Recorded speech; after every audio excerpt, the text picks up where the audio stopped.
Hey guys, Paul here from FamilyWheels.ca with another car review for your growing family.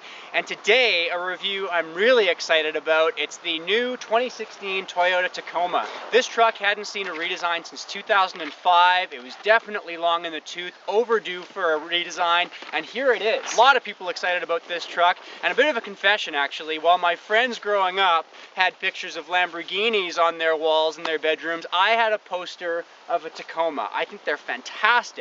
But the old version did have some shortcomings, and the new GMC Canyon and Chevy Colorado are giving it a real run for its money. So let's see how this new one does this week. I'm going to take it backcountry skiing like we are today. I'm going to throw a bunch of tile in the back. I'm going to compare this access cab to the crew cab version as well. See how they both stack up for family living. Lots coming up, so make sure to stick around.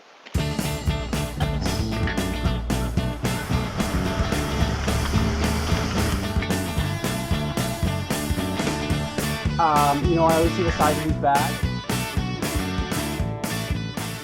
What I find just amazing about the Tacoma is the fact that even though it hasn't been redesigned since 2005, it's continued to be such a powerhouse in the mid-size pickup truck segment. It really has had no competition at all. It's blown every other truck in this size out of the water. Toyota has basically changed everything about this truck, from the two engines available to you, a 3.5 liter V6 or a 2.7 liter 4-cylinder, new suspension, a new frame, better off-road capability, yet more refined on the interior. 8 models to choose from in this Tacoma as well, ranging in price from just shy of $28,000. That's going to give you the much smaller 2-wheel drive, non-4x4 edition of the Tacoma, and then of course you can go all the way to a crew cab limited edition 4x4 capable truck at about $45,000. So a real range available to you in this new edition of the Tacoma. Before you ever actually step foot into this truck, from the exterior, man, I think it looks so good. It's sporty, it's athletic, it looks fun, it looks off-road capable. All of the things that people who are in that 30s, 40s target demographic that Toyota's going after here, who are in the mountains every weekend and want their truck to look the part, this is exactly it. This is what they're looking for. When you step inside, this is where I think the old Tacoma really started to show its shortcomings. It felt haphazard and cheap. The interior fans often made this weird humming sound. It was noisy at highway speed. And in fact, I have a friend, one of the guys who I was off skiing with just this past weekend, who drives one of these for work. It's the older edition, and said when he got in here it just felt way more premium, it was more comfortable, it was quieter at highway speed, and it also has much better visibility out the front window, he said. In that Tacoma that he drives, you really kind of feel like you're boxed in. Not the case here in this 2016 edition.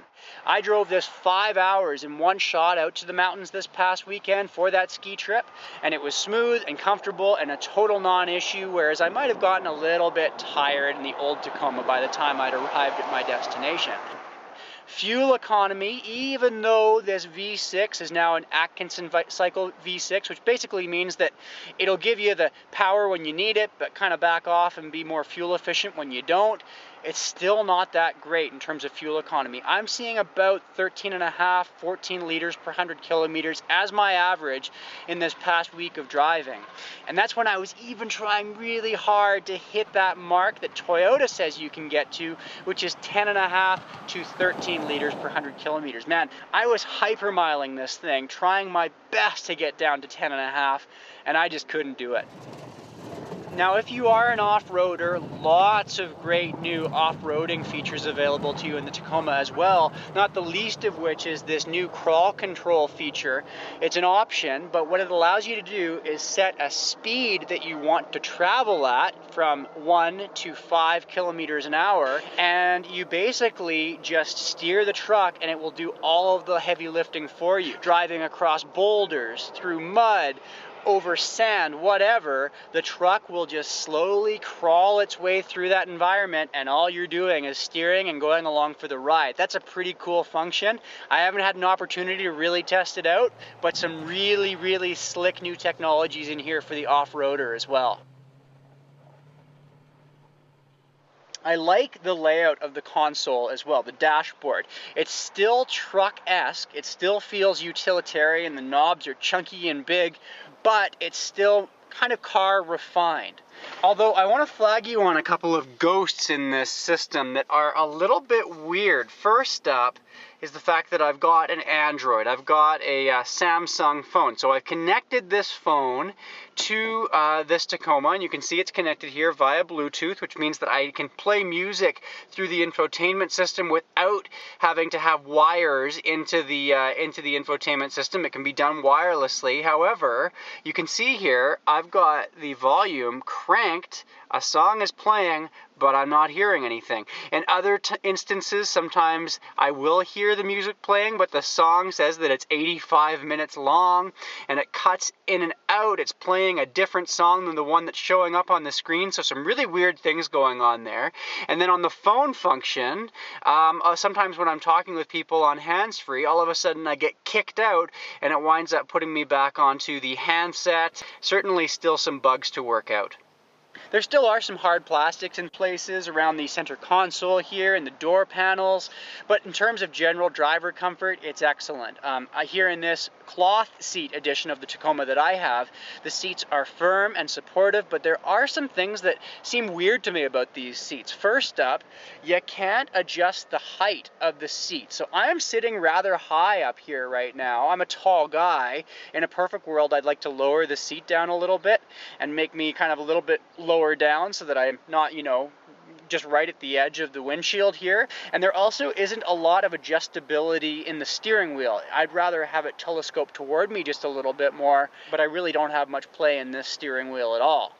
Some of the optional features that you get on this vehicle include a sunroof, a wireless charging station that no longer requires you to plug in your smartphone. You just put it on a pad here in the center console and you're good to go. It just starts charging right away, and push button start. I like push button start because you can just have the key in your pocket, you hop in, you never actually have to put the key in the ignition, and you're off. Another thing that's nice about push button start is that as you approach the vehicle and put your hand on the door, it actually senses your hand and the door is unlocked for you. But while that's the case here on the driver's side, a lot of vehicles have that available to you on the passenger side as well. For some reason, that's not the case here in the Tacoma, and that's a little bit irksome to me because as a dad, getting my kid in and out of this passenger side all the time, I really wish that I'd be able to just walk up and use that function. It seems like a weird oversight to me. So of course, when I got the tester this week from Toyota, I realized that it was an extended cab. You can fit a front-facing car seat, but certainly not a rear-facing car seat. So I stopped by Henninger Toyota here in Calgary to see what the crew cab would look like with that rear-facing child seat in place. And you can see that we can fit one. Hey Roger, he's got his shoes off, he's comfortable. But legroom up front really takes a hit because of that. In fact, we're seeing about 6 inches of legroom up here. That's not quite as good as we saw in the Canyon from GMC a couple of months ago on our review, and you can see I'm basically, it's kind of rendered useless. You can't really fit somebody up here comfortably with that rear-facing child seat in place. But another thing I want to show you is the leather that you can get on the limited trim of the Tacoma. This is aftermarket leather that the dealer has actually put in, but you can get leather in this car as well. Our tester, of course, comes with cloth seats, but for a family, for all those messes that you've got to clean up all the time, certainly leather would be the better option. So there you go, the crew cab edition of the Tacoma. Definitely the more family-friendly version of this new 2016 model. So the Tacoma is a pickup truck, so obviously trunk space isn't going to be an issue. I'm not going to do our standardized trunk test here today because it would take up about a quarter of the space in this bed here. Put a canopy on the back and it's going to give you a secure, dry place to store all your stuff. And that's one of the things that's nice about this new Tacoma is that it has a locking rear tailgate now, so you know that your things are going to be a little bit more secure. Also, the tailgate is soft open. so it's not going to go slamming down on you anymore either. Now you can get the Tacoma in a 5 or 6 foot box length, and depending on the trim that you get, and it has a payload capacity of up to, again depending on the trim, 1,620 pounds. So today I thought I would put that through its paces. I got exactly 1,600 pounds of tile here for a kitchen reno that we're doing, and I certainly wouldn't want to put any more in it than that. It's riding pretty low in the back end. I can feel the nose running up a little bit. So if you can't put your stuff in the bed because it's getting too heavy, a standardized tow hitch now comes available on a lot of the trims, and this truck can tow up to 6,500 pounds. So some nice things here from the Tacoma with the new 2016 version in terms of its hauling and payload capacity. So there you have it. I mean, I've already told you that I am a Toyota Tacoma groupie. I have been one for years. I love these trucks. They're capable, they're reliable, and they've got great resale value. The new 2016 just continues on with that pedigree. But I will say this, there is a new contender in town. A couple of months ago on the program, I reviewed that 2015 GMC Canyon for you. It is also a great truck, and in fact, there are a couple of things I prefer about it. I like the interior a lot on that new Canyon. It's even more refined than what we have here, and it's quieter too. Another thing, the Canyon and the Chevy Colorado equivalent of that truck are both available for 2016 with a 2.8 liter Duramax diesel engine, which blows the Tacoma's fuel economy out of the water. We're talking about 7.5, 8.5 liters per 100 kilometers according to Chevy. That definitely means that all of a sudden it's not just the Tacoma in this market anymore. There are longtime Tacoma buyers looking at that Canyon in Colorado as a real option as well. Personally, me, I still just am a sucker for a Tacoma. I just don't want to give these keys back. That's it for this week. Make sure to check out the channel. Every week I've got a new review for you every 7 days. You can subscribe. You can find me on Twitter @FamilyWheels, and we'll see you in the next car a week from now.